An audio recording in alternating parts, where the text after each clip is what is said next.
मुश्ताबाद में इस वक्त मौजूद हूँ और बी एरिया या B1 एरिया ही कहलाता है। गुज्जर नारी वाला ये रोड है। ये जो रोड आ रहा है सीधे हाथ से, ये मेन तीनट्टी डाकखाने से आ रहा है और तीनट्टी से आ रहा है। और सीधे हाथ पे अगर हम मुड़ेंगे यहाँ से, जो मैं इशारा कर रहा हूँ, तो ये गुज्जर नहारी जो है वो बड़ा मशहूर है। उसके साथ ही ये रोड है और ये रोड सीधा जा रहा है केतली चौक डाकखाना। यहाँ के मकीनों का कहना ये है कि ये गुज़िश्ता तकरीबन 4 से 5 दिन हो गए हैं ये पानी जो है जमा हुआ है।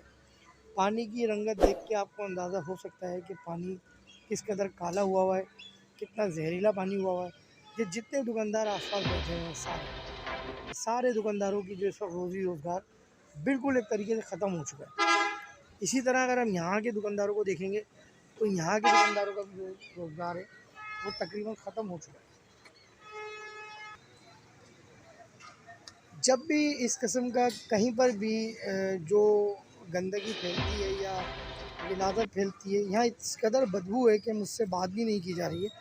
तो यकीनन जो कारोबारी हजरात होते हैं, जो ताजिर लोग होते हैं, उनका नुकसान तो होता ही है, लेकिन यहाँ के मकीनों का भी नुकसान होता है।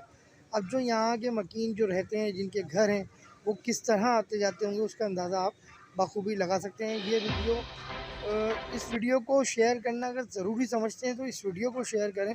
और इस वीडियो को अगर आप शेयर ना करते हो तो इस मसले को अपनी आवाज़ के ज़रिए, अपने अंदाज में शेयर करें। ये मसला हल होना चाहिए। मैंने कभी ये नहीं बोला कि मेरी वीडियो शेयर करें, मेरे चैनल को सब्सक्राइब करें, इससे कोई फ़ायदा नहीं होता। जो अल्लाह ने करना होता है वो होता है, लेकिन ये मसला हल होना चाहिए। सिटी कोर्ट की मैंने अभी वीडियो वायरल करी 2 दिन कंटिन्यू, अल्हम्दुलिल्लाह वो मसला हल हुआ। ठीक है ना। तो इस पैगाम को, इस मैसेज को, इस मुश्किल को ज़्यादा से ज़्यादा लोग इस वीडियो के ज़रिए शेयर कर लें या अपने तरीके से शेयर कर लें, लेकिन करें ज़रूर ताकि यहाँ के मकीनों को इस मुश्किल से छुटकारा मिल सके। सेंट्रल न्यूज़ मुनीर अहमद से इजाज़त दीजिए। अस्सलाम वालेकुम रहमतुल्लाहि व बरकातहू।